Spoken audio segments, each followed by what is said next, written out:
As Hurricane Michael unloads mayhem and massive destruction on the Florida Panhandle, another kind of storm makes landfall in the boardroom of Houston ISD. Will a brown on black power play leave the troubled district hopelessly divided and exposed to potential takeover by the state? In the marquee Texas Senate race, incumbent Ted Cruz solidifies his advantage with less than a month to go. Can the insurgent Democrat mount a serious stretch run, or has the Beto bubble begun to slowly burst? Here in Houston, voters asked to reapprove a street and drainage tax with passage of Prop B. But has the 8-year-old levy delivered enough protection to earn the public support? And in a move that has local Republicans grumbling, Harris County Judge Ed Emmett crosses party lines to endorse a Democrat in the race for lieutenant governor. Will it matter, and will Dan Patrick respond with payback? I'm Greg Grugan, and welcome to What's Your Point, where our panelists call it like they see it. Let's greet them. Starting us off, businessman and former Republican congressional candidate Justin Lurie. Next up, progressive commentator and attorney Nyanza Moore. In the 3 spot, Republican State Senator Paul Bettencourt. Batting cleanup, longtime super neighborhood leader Tomaro Bell. Next up, businessman, columnist, and former Kemah Mayor Bill King. And closing us out on the hot corner, Chicano activist and educator Tony Diaz. Let's do this. Who would have thought it? Who would have thought less than a month from an enormous midterm, amid a presidency oozing controversy and ahead of a pair of contentious city ballot initiatives, a school board coup d'etat would be the lead topic on What's Your Point? And yet, that's the case. Thursday night, and what can be aptly described as a premeditated ambush, 4 Hispanic trustees joined with board member Ann Sung to remove interim superintendent Granita Lathan and install Abe Saavedra, who led HISD from 2004 through 2009 and left under circumstances some found suspicious. Blindsided trustees in the minority loudly accused Latino board members of naked racism against Lathan, who is African American, and had earned the support of many by shepherding chronically failing campuses back into compliance this year, avoiding a state takeover of the largest school district in Texas. It's because she's black, Randy. She's a black female, and so they're saying since the district, it was a council member came here tonight and said since the district is 62% Hispanic, we need to have more Hispanic leadership. This should not be. It shouldn't be about Hispanic, black, white. It's about these kids. Houston State Senator Boris Miles has stepped into the fight, saying any private conversations or negotiations among 2 or more of the trustees about hiring Saavedra could violate the state's Open Meeting Act. I turn to my panel. What is your point? I'm gonna go to Tomaro first. First off, this was so appalling. I mean, and to see this done is unconscionable. To have someone who literally brings HISD back from the brink of disaster, and to have it, and let me tell you, when you have a public meeting, you have so many hours before you have to list what's on the agenda. So there is no coup d'etat allowed. So I can assure you they will find out this is illegal. In addition to that, the federal law says you cannot remove someone from a position because of their race. This is unconscionable. And what is very disheartening was the elected officials who came and spoke at the meeting in support of this move. Their elections are coming up. This is not that kind of city. That's why Houston is one of the most diverse cities. You can't survive in isolation. I don't care what your race is. And I know this will be corrected legally or by other measures. Nyanza, you ready to go? Well, yeah. So the fight was about 62% of the HISD student population is Hispanic. So when you say we need to have a Hispanic superintendent, then what about if white people would have said years ago, well, 75% of the school district is white, so we can only have white superintendents. It doesn't matter if you're black or brown. Racism is racism. This is basically black on brown crime, brown on black crime. And I think at the end of the day, whenever you have somebody that is the interim, that is doing a stellar job, that has brought, like she said, the city back from brink, and having schools that are historically black schools. Let's just call it what it is. It was the black schools they were trying to shut down. It was the black charter schools that they were trying to shut down. They were not trying to fund them. But when you have a coup, which is what this was, and a woman of Alpha Kappa Alpha who was a very, very well capable doctor, taken over this spot, then I don't understand how you can say just because someone's an interim and is interested in applying for the permanent position that they should automatically be fired. If you're going to fire somebody the right way, then go ahead and do it with all cards up so everybody can see what you're working with. And I'm sorry, but the Browns, you have caused a war with the blacks at the wrong time, because let me tell you, when you have power like that, you must also be judicious with the minority, because it will come back on you. Okay, I was going to go to Paul, but I better go to Tony. Come on, Tony. Well, this really caught me off guard, Yes. you know, and it looks bad. And let's get something straight. Racism is racism. If it's from my crew or against my crew, I need to call it out. I need to get to the bottom of this. I know a lot of the board members. I want to talk to them because it looks really bad. I find it hard to believe that that's what motivated them. But also their silence speaks volumes. Now, LULAC will be talking to the board members to see where they're coming from. But let's get something straight. Black and brown unity must prevail. I invite community members I'd love to meet with the African-American community. I'd love Latino leaders to meet with African-American leaders. And we need to set a 5-year agenda. This is a crisis. We need to come together and work through it because the majority of public school students are African-American and Latino. At the very least, we're telling them that we're going to have 4 superintendents at the very least in the last 2 years. And at the very time when the Texas State Board of Education is imposing rules on our local districts that make us have to band together to ride through this, I really want us to unite. So this looks bad. Okay, I'm going to go to Bill in a second. I got to go to Paul because in 2.5 months, the state legislature is reconvening.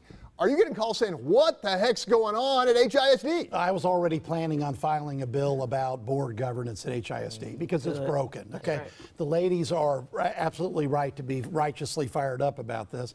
The problem is that, look, it's either incompetence or they had a walking quorum to determine a vote before the vote happened. It's one of the two, because you don't pull this type of stunt in a major community. It's got to be either one or the other. Bottom line is, I'm reaching across the aisle already because we need at-large board members, we need board governance, and Tony, I'm sorry, we've got to have top-down guidelines on HISD. They fired their auditor, they've made an enormous number of mistakes. Harvey saved them from the state takeover, and I guarantee you there's going to be an investigation by the TEA of this action. I know that for sure. What about Kim Ogg? You think Kim Ogg's going to look at it, Bill? Well, putting my lawyer hat, I cannot conceive of how this is not a violation of the Open Meetings Act. I mean, look, there's no way that suddenly spontaneously in the middle of a board meeting they decided to bring back Abe Saavedra. Yeah, after $1 million payout. Obviously, this was discussed in advance. So, look, I think it's going to be. I think there's going to be some kind of investigation, whether it's Kim or TA or whatever. I also, frankly, can't imagine why Abe would want to come back under these circumstances. I worked with him quite a bit at the time, and I have a feeling you're going to see him the next couple of days say, you know what, I think I'm going to pass on this. And I've got to think that this makes a state takeover of HISD. Oh, yeah. No, it is much more likely.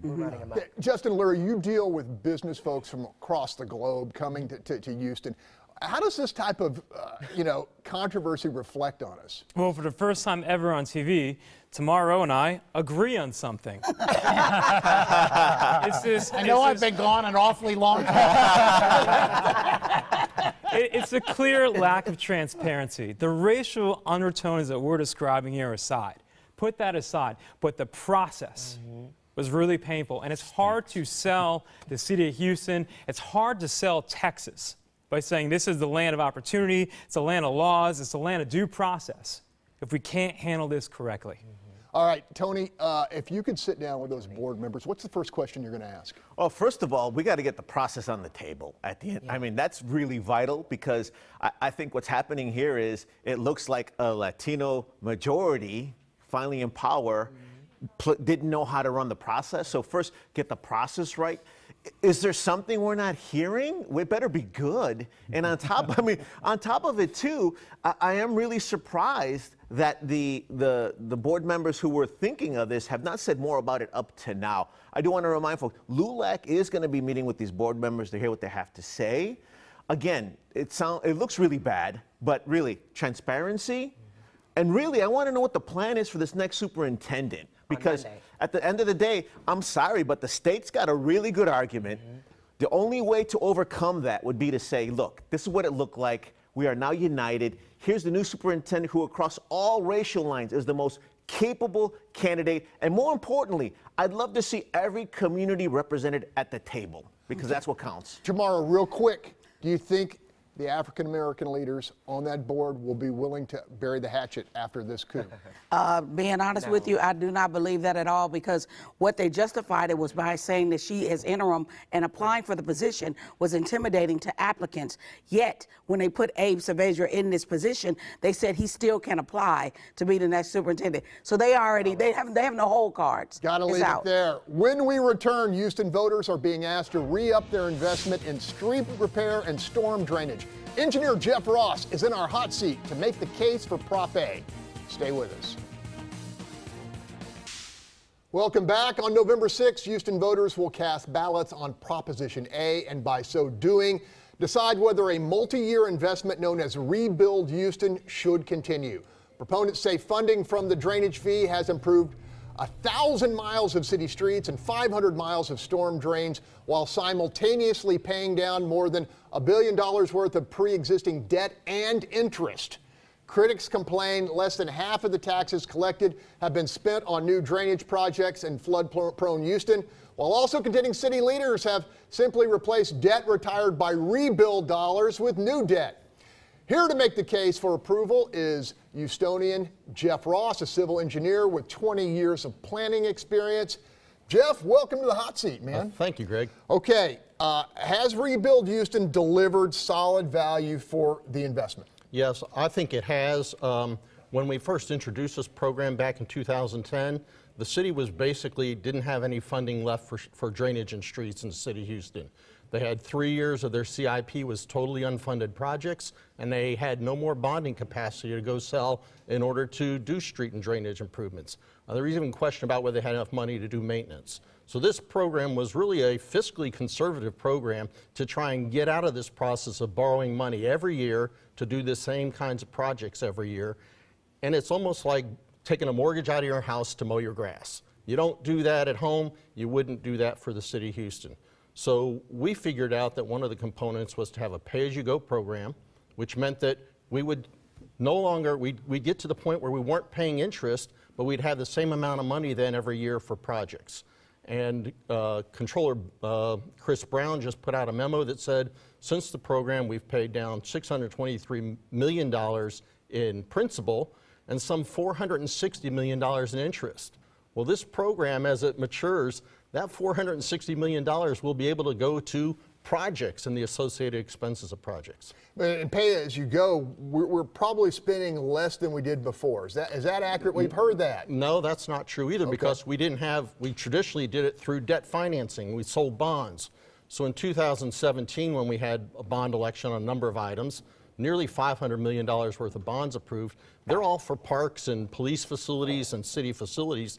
Traditionally, 2/3 of that would have been for streets and drainage, and it doesn't have to be now. Now, critics have said money from Rebuild has been diverted to pay for city expenses that don't have a lot to do with flood protection. Now, is that a valid complaint or is that illegitimate? Well, I don't necessarily think it's valid, but I think it's really confusing for people, because when we say streets, they just think of the surface you're driving on. But the fact of the matter is our streets are actually a very critical part of our drainage program. When we get our frequent low-intensity rainfall, all the water's in the storm sewers. You don't see it. When the rain's heavier, the storm sewers may not be able to handle it, the inlets may not be able to handle it, the bayous may have backed up into the system, and then the streets become the conduit of our water. So repaving a street and designing it so the water can actually be directed towards its receiving stream is a critical part of this. So every redesign of every street, every reconstruction of every street is actually a drainage improvement. Okay, we've had 3 catastrophic flooding events in 3 years. How will Rebuild protect neighborhoods in the future? Okay, the city's part of this program is to take the water from the rooftops to the bayous. So that's the city's infrastructure responsibility. It's the Harris County Flood Control District that takes it from the bayous to the bay. So Rebuild, coupled with the bond election that the voters just passed in Harris County, they'll actually work together very, very well to do this. But if the county wasn't improving the bayous, then the city would come in there, redo all their drainage, and it would still back up because the bayous didn't have enough capacity. Now, clearly since 2012, far more rebuild dollars have gone to that paying the debt, which is both principal and interest, than have been for shovel-ready projects. Should taxpayers be disappointed in the progress, or is it just going to get better? Oh, it's going to get better. I think this year there's budgeted just over $300 million. In 10 years, it'll be $450 million. And that's year in and year out money available for streets and drainage. When we started this program, the city had maybe $100 million dedicated towards drainage and streets. So it's a significant improvement in a city that's aging, that had no plan, that annexed aggressively, but had no plan on fixing things and rebuilding things. And I'd venture to say it's the only city in America that's actually this forward thinking about their local infrastructure. Okay, if voters say no to Prop A, what happens to street and drainage repair? Can we just go to the markets and do it the old way? Well, you could, I suppose if council approved and the mayor approved, you could go back to debt financing. I would be against that because we got to the point where we were paying more in principal and interest every year than we were actually getting in project work because of the interest costs. Several of the components of this, the impact fee and the drainage fee, are actually allowed by state law. They don't need this referendum in order for any city council in Texas to be able to adopt these programs. So I don't know that they necessarily go away. So I think that mechanism is there. One thing that this charter amendment did and would continue to do is to make it the dedicated fund so the money doesn't get spent on other things. And if this fails, then the dedicated fund provision actually could go away. Okay, Jeff Ross, thanks for your experience. Thanks for coming on What's Your Point and talking to us about Prop A. All right, thank you, Greg. All right, stay with us. There's a lot more What's Your Point when we return. Welcome back. In a move that drew some attention this week, Republican Agriculture Commissioner Sid Miller has endorsed a license plate bearing the likeness of a Confederate soldier waving a regimental battle flag. Asked if he was worried it might offend African-American Texans, Miller said, quote, "There's no profit in hiding our history or trying to rewrite history," adding, "I don't see anything offensive about it." Miller is facing Democrat Kim Olson in the upcoming election. Before we get to that, Bill King's threatened to walk off the program unless I let him respond on Prop A. All right, Stu Davis is going to shoot me. Go ahead. So let me unpack this debt repayment issue for a second. When we adopted rebuild, the city owed about $2.4 billion in public improvement bonds. This was the category supposed to be paid down. And rebuild, and those bonds had a payment reschedule. And in fact, we've paid down about $600,000 of the principal on those bonds since rebuild came into play. By the way, rebuild didn't pay it down. The general fund paid it down, like it's been going on for decades. Rebuild prohibited us from borrowing any more money on streets and drainage, but not for other things. So we've continued to issue more PIB bonds for things like community centers, and if you can believe, vehicles, $200 million since rebuild got, we used to never finance those. The bottom line is they've borrowed money for other things equal to the amount that we've paid down, so we have exactly the same debt as we had when rebuild started. Here's the bottom line, $100 million in new taxes and fees, less infrastructure spending, and no debt repaid. What a great program this has been. Okay, Bettencourt needs in, and then I'm going to... Okay, this Prop A is a lockbox without a top. It's the same old rug that was sold 8 years ago. The Supreme Court threw out half of the basis for even having the tax because they said the public was egregiously, effectively lied to. So vote no on Prop A. I got to get the Prop A guys back into this. Back to Sid Miller. Let's just talk about more racism. Debate on Prop A. Oh my God, Bill. Come on, Sylvester, anybody, let's have a debate on Prop A right here on TV. Let's have it. Debate with Bill King and Sylvester on Prop A. Right now, Sylvester, we're asking you right now to debate Bill King on it. Okay. I thought that deserved a little bit more time. Okay. Okay. We're going to talk about Sid Miller and that Okay, crazy let's talk about some more racism this early Sunday morning. Ray, so our own railroad commissioner, is the railroad commissioner, agricultural commissioner, he decided to go ahead and be the new strong arm of the Sons of the Confederate and support their bid to have a racist Confederate flag flying across the license plates of our dear drivers in Texas. Now, I'm not sure how much road rage is going to occur from this because we have had a lot of road rage just from the election. But there you go. You're posting it now. You can see the photo of the license plate. It's got the Confederate soldier. And here's the thing about it. Whenever you're thinking about generating money and you don't care about black people and how they would feel, then why don't you just go ahead and put a black man in shackles and see if that would even generate more money from those people who want to have the Confederate flag on the license plate? Because actually they really wanted to have the Confederate flag, but they had to go ahead and have this Texas old Confederate flag, but they lost the war. The South will not rise again. There's too many black people and brown people, whether or not we're infighting or not. It's not going to happen. Okay, anybody who wants to get rid of real quick? Let's get rid of that and let's keep unity. So I agree. That is a racist license plate. On top of it, when Mexico was against slavery, slaves would come, leave the U.S. for freedom in Mexico. We've been united in the past. Okay. Brown Berets, hold on. Black Panthers. Hold Brown on. Berets, Black Panthers fought for civil rights. It's time we do what's right all across the You're taking board. Shree's time And now. let's get rid of Sid Miller, the agriculture commissioner, who needs to go Whether home. Nyanza You don't like him, don't vote for him. There's a Texas flag on that plate. That's the only point I make. Are you kidding me? When That's we the return. Confederate Texas flag. Hold on, you guys. Did you When not we see return. it? You didn't read. The second barrel of a hot seat double shot. Democratic congressional candidate Sri Kulkarni makes his case for replacing Pete Olson and Texas 22. Stay with us. Welcome back. In the 22nd Congressional District, Democratic challenger Sri Preston Kulkarni is mounting a significant challenge to incumbent Pete Olson. A veteran U.S. diplomat, Kulkarni speaks 6 languages and holds a master's degree from Harvard. He proposes universal health care, criminal justice reform, recognition of climate change, expanded federal support of higher education, and increased wages for low-income Americans. With that, Sri Kulkarni, welcome to the hot seat, man. Good morning. Thanks for having me, Greg. Hey, number one, why are you running? I'm a patriot. I served my country overseas for almost 15 years in places like Iraq. But right now, what I see in our country is not leadership. I just see partisanship. And that's not doing good for any of us. So what I'm trying to do is actually bring people back together and say, we are better than this. Okay, let's start with health care. Yeah.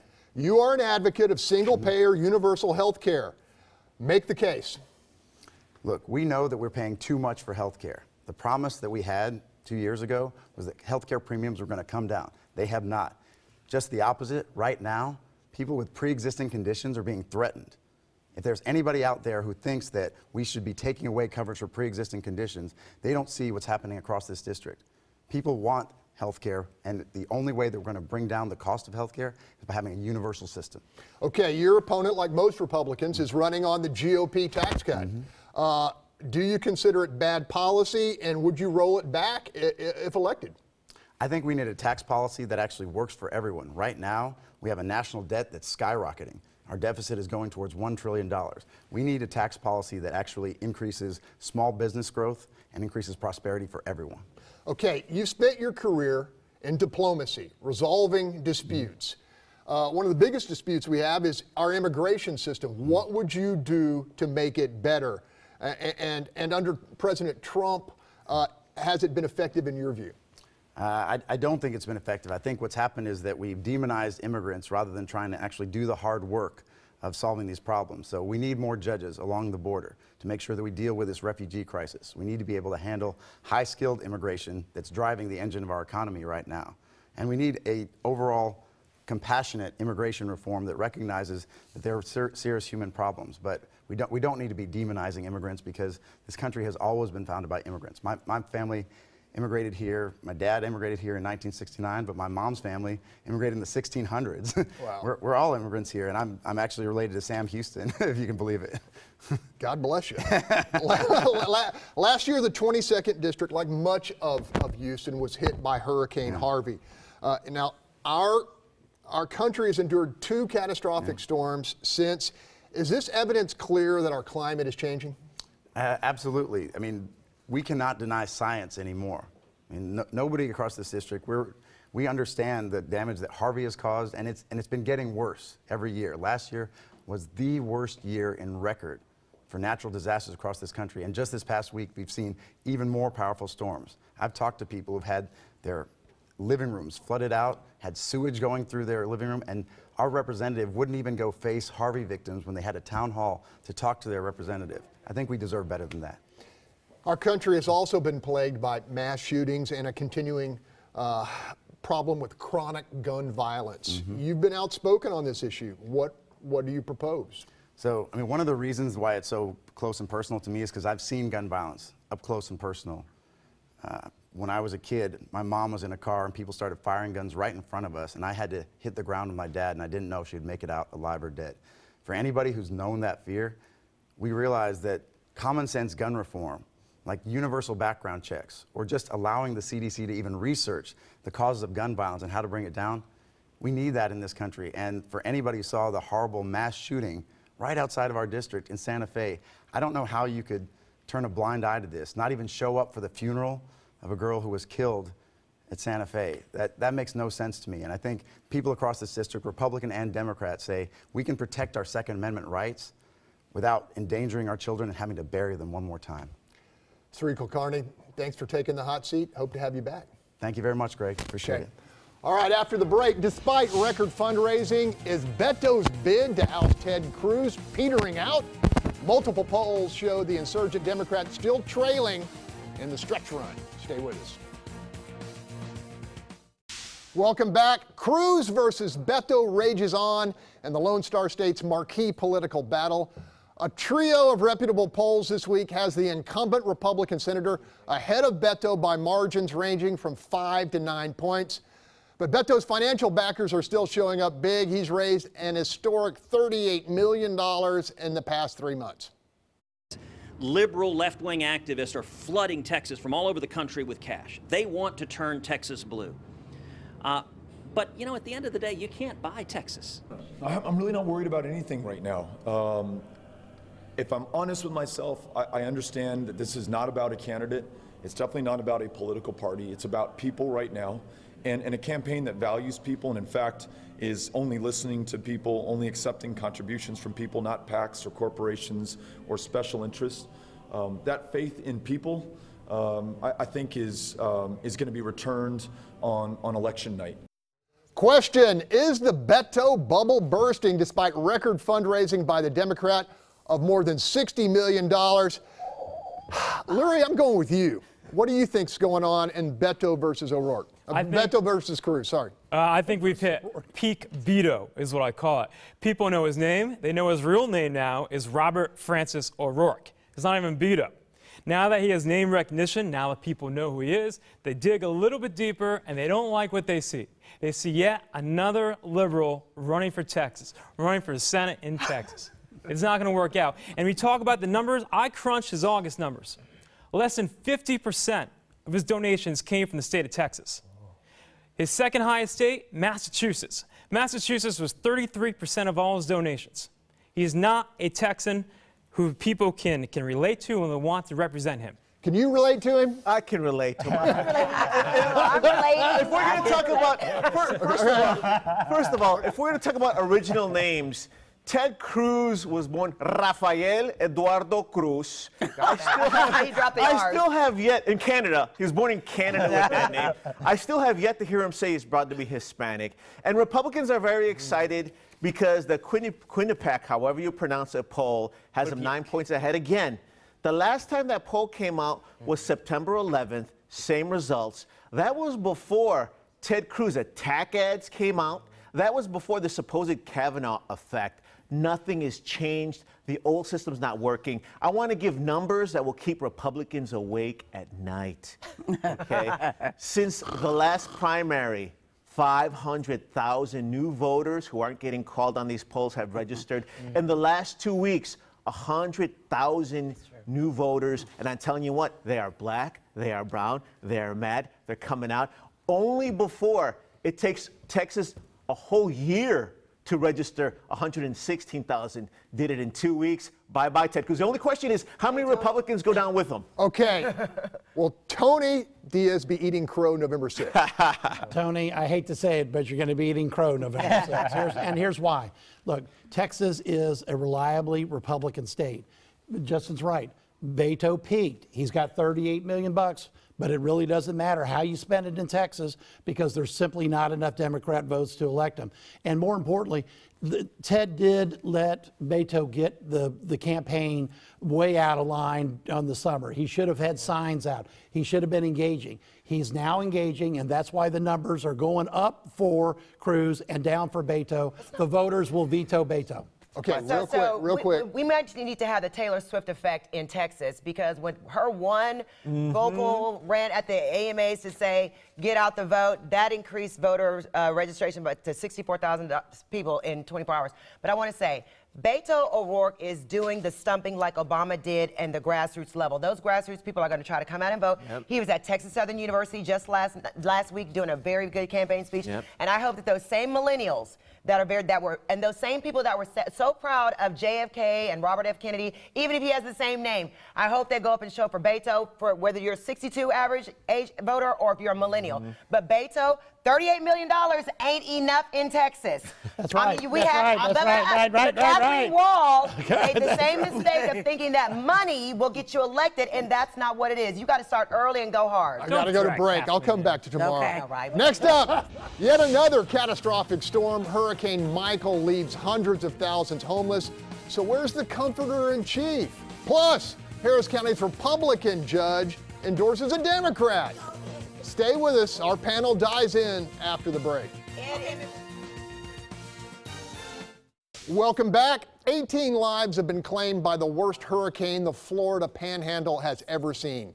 Thousands are still without power, and at least $6 billion in damage has been inflicted so far. As the storm ripped through the Sunshine State, President Trump held a rally in Pennsylvania. He says that canceling would have, quote, been very, very unfair to thousands of people. Back in 2012, Mr. Trump criticized then-President Barack Obama for campaigning with Jay-Z and Bruce Springsteen while Hurricane Sandy hit New York and New Jersey. This week, while folks in Florida suffered, the president hosted rapper Kanye West in the Oval Office. Question, is it fair to label Mr. Trump guilty of a double standard? Nyanza has put her hand up. Yes, I'm in class because I felt like the school was not in session when Kanye West was in it at all. And I believe that if Donald Trump can be such a hypocrite on such a national stage to trash Obama, saying that if there's a hurricane that he should not be speaking, Donald Trump had a fool in the Oval Office doing a foolish thing, and a rapper nonetheless that clearly has a mental disorder to where he should, instead of him using this as a minstrel show, he should have been using this as a textbook message on how to help people that have mental health issues. And no one ever stood up and said Kanye needs help. And at the same time, Donald Trump seems to be offering Kanye more lip service than he's offering the citizens of Florida. Hurricane Michael is something that doesn't just affect Florida and the coastline of Mexico. It affects all of us because all of us need to worry about how FEMA can be able to survive when they're not giving those people enough money to rebuild. They're only giving them enough money to get them through the next couple of months. We have a person that's missing on this stage. Jessica Colon is not here because she is a Floridian. Her family is out there. We have to worry about how this affects everybody. And for Donald Trump to be up there more worried about Kanye West than the citizens of Florida is embarrassing and it's hypocritical. And the same way he called out Obama saying you shouldn't be out there having rappers and entertainers in the Oval Office is the same way the thing needs to be said for him, because both of those presidents needed to be presidential at a time of crisis. Paul, do you want to jump in here, or we're going to go Justin? I'll be very quick, Paul. I noticed you use the word minstrel show. He's a minstrel. That's a tough word right there. If you used that word a couple years ago with Obama was in office, I think you'd be running a town. Paul, Obama didn't have a mentally defective person in his office shucking and jiving for white people. You can't say because you don't like his point of view. You can't say he's mentally defective. I don't like Kanye West's point of view. I don't like half the people on this stage's point of view, but I still love them. But they don't act like I'm a puppet and I'm not a minstrel. I'm not wearing black. A puppet and a minstrel. Okay, all right, stop, Paul. Come on. All right, now. My grandparents survived the 1900 storm. The pictures I saw from the Panhandle are like the wreckage walls that were there in Galveston when we lost 6,000 people. It was a mistake for the president to continue the public event in a tragedy of that manner. But however, what we're going to have to do now is go to the Panhandle where families like Jessica's have been damaged and hurt and the loss of life and help them like they helped us through Harvey. Every time. Okay, Bill has something he wants to say about this. Yeah, so this is a really, really important lesson. You may recall that after Rita, I chaired the task force that redrafted the evacuation plans for this region. And the one scenario that was our complete nightmare is a storm that blows up in the Gulf quickly and is on us within a couple of days. And that's exactly what Michael was. You can't move millions of people. You don't see them often in historical record, but they do occur, and this is a great example. If this storm had come into the Houston area, we would have killed thousands of people because you literally cannot evacuate the evacuation zones in 24 in 48 hours, Yeah. which is what we had from start to finish on the storm. So Exhibit A for a coastal spine? Exactly. Okay, Right. okay. Got to switch gears real quick. Okay. Under the category of folks publicly crossing the political aisle, Harris County Judge Ed Emmett, a Republican, says he's voting for Democrat Mike Collier in the race for Lieutenant Governor. It's no secret Emmett has little affection for Dan Patrick and vice versa, but this takes the hostility to a whole new level. I'm guessing Tony... No, not at all. Okay. You got to All right. All right. There you go. Once again, I say, to the best county judge Ever. I mean it. I'm serious. This is what I said about bipartisanship. If you got a fool and you know he a fool and he has attacked you repeatedly, why would you endorse him because he's in your party? You have to look out for what's best for everybody, not just some. So kudos to you, Ed Emmett, for being true to yourself. As you say, you are the last one standing, and I'm very proud of you. Now, I'm sorry, I got to talk about Prairie View. For those who don't know, in Waller County, once again, they're trying to do voter suppression on the students at Prairie View. In addition to that, a candidate went to file charges because of what was going on. When he got to the courthouse, they asked him, "What party are you with?" When they found out what party he was with, he was arrested. This has to stop. This has to stop. This shows you the desperation of the Republican Party to win at all costs. You have to stop it. Okay. Thank you. You hijacked me. But Paul Bettencourt, look, you know, you have been a close friend and ally of Lieutenant Governor Dan Patrick. I mean, for Emmett to do this publicly, what's on the table here? Okay, first off, tomorrow, Lieutenant Governor Patrick's many things, but he's no fool, okay? And the Republican Party knows that he's not. And the Republican Party base in this county is going to vote overwhelmingly for Dan Patrick. And comments like this from the judge really just hurt other down ballot Republicans. It's also probably why Jessica's sick this morning, why she's not showing up, between that and Hurricane Michael. And bottom line is, I'm telling everybody to vote straight ticket, and that includes Judge Ed Emmett. I wish he hadn't said it, but I'm not changing my mind. I'm telling everybody to vote straight Republican. Okay, Tony, I guess you're welcoming Ed Emmett's support of Mike Collier. Well, and I think here's what's interesting. We're hearing folks say, vote straight ticket. Ken Paxton is the Republican Texas Attorney General. He's indicted. We have to really look at our own party's corruption across the board. Ken Paxton is a terrible representative of Texas and also Republicans. I do applaud Emmett for crossing the aisle. However, I'm also disappointed that Ed Emmett did not come out more vocally against SB 4. I'm also stunned that Republicans who want to build bridges are not talking about SB 4. I haven't seen that anywhere in the campaigns, in the attack ads. Also, on top of it, I think Ed Emmett is the end of an era. These are the Bush Republicans that do oppose some of Trump's antics. I'm going to say one thing. This is going to be the lowest amount of Latino vote that any Republicans ever get. The days of getting 40% in the Bush era for Republicans is over, and Ed Emmett is one of those last voices. Of course, I'm still going to vote for Lina Hidalgo. Look, wait a minute. I got to say something. Patrick and Abbott both, Tony, got 47 and 48% of the vote last election. Their polling is showing that. In fact, right now, Democrat Party operatives are saying that it's the Latino vote that's not coming to the polls, and they're worried. But so I don't want to hear the story that Abbott, who's leading by 20 points over Lupe Valdez, is not going to almost carry the Hispanic vote in the state as well. He's not going to. No, the polling's not accurate. You're going to eat double crow on top of this. They call it I want to hear what Justin has to say. Will there be blowback for Ed Emmett from rank and file Republicans? And you talk to folks in the party all the time. Not really. I think a lot of people see this as a personal squabble between Ed Emmett and our lieutenant governor. Maybe he doesn't really see eye to eye in the way things are run in Austin, but altogether what Paul was saying is that we need all the down ballot, all the judges, all the Congress people, everyone to win. We'll move on. Okay, I want to ask Bill King. We just heard Paul Bettencourt say, vote straight ticket. You disagree with that? Well, I've never supported straight ticket. He's a raging moderate. And by the way, hold on, everybody. No, he is. This is the last election we will have straight party voting in Texas. It's gone in the next election. We were one of only 9 states that had it up until this election, but you know, I've never believed in voting a straight party ticket. I don't either. And I'm not a moderate. I don't vote straight ticket. It's impossible to say that everybody in every race, because they're your party, is the best candidate. I've never been that narrow-minded. I don't do that. You still have time to change parties, Paul. We'll still take it, Paul. There's so many judges that are Republicans that are running for judge, and some are running for re-election, and some are running for open seats, that the Republican candidate is better or has more experience. Even in the family court, in the 257, you've got a Republican versus a Democrat, and I'm sorry, but that Republican happens to be the one that's a board-certified family lawyer with trial experience, and the other one has neither. So that's one where we're going Republican. So you can't vote straight party at all times. It's about the person, not the party. Got to leave it there. Still ahead, our panel answers the question, what did we miss? So stay with us.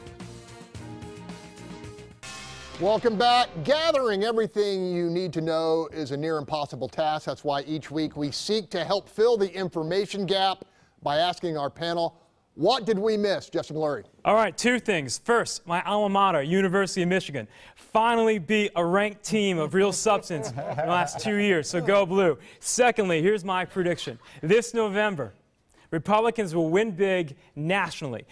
And the Democrats will say, how could we have won because Obama's economy is doing so well. Come on, no, in the 257 race for the family court judge, you don't need to vote straight ticket. You need to vote for the person. We have a candidate, Melanie Flowers, who's board-certified family law versus a candidate who's not board-certified, who's never done a family law trial.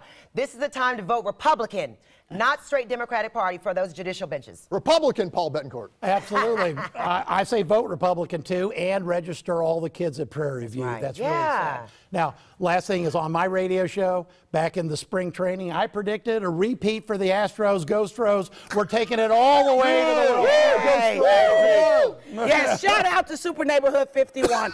Great job done. Shout out to Super Neighborhood Alliance for standing with them. I am so glad that their minimum lot size application prevailed over intrusive developers who didn't want to include the community. Kudos. Teamwork make the dream work. Bill King.